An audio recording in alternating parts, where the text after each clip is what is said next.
Question in the circuit shown in figure the reading of volt meter of resistance 1200 ohm will be. ये आपको 1200 ओम है, ये 400 ओम है और ये 600 ओम है और ये वैल्यू है 300 वोल्ट की।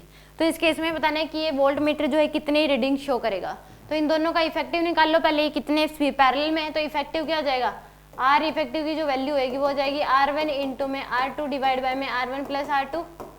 तो यानी कि R1 यानी कि 1200 इंटू में 400 डिवाइड बाय में R1 प्लस R2 यानी कि 1600।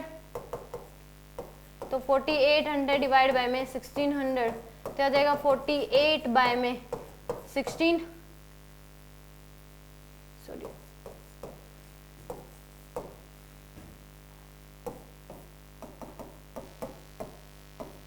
तो यानी कि कितना आ जाएगा आपके पास 300 ओम। इन दोनों का इफेक्टिव जाएगा वो 300 600 के साथ किसमें, सीरीज में। तो नेट जो आर इफेक्टिव नेट आएगा वो कितना आ जाएगा 900 ओम। तो यहाँ पे आई की जो वैल्यू आएगी वो V बाई आर, V की वैल्यू है 300 डिवाइड बाय में 900 यानी कि 1/3 एम्पियर इतना करंट फ्लो करेगा। अब ये जो 1200 और 400 दोनों किसमें पैरेलल में, तो रेजिस्टेंस का रेशियो है 1:3।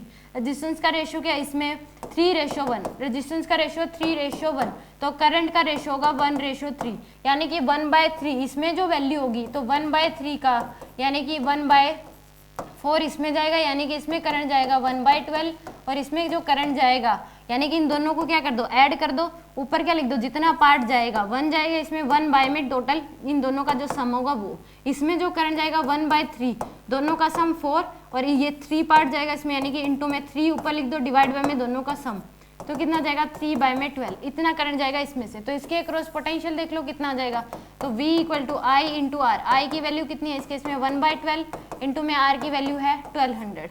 तो यहाँ पे कितना आ जाएगा आपके पास 100 वोल्ट। तो बी ऑप्शन क्या होगा इसमें करेक्ट।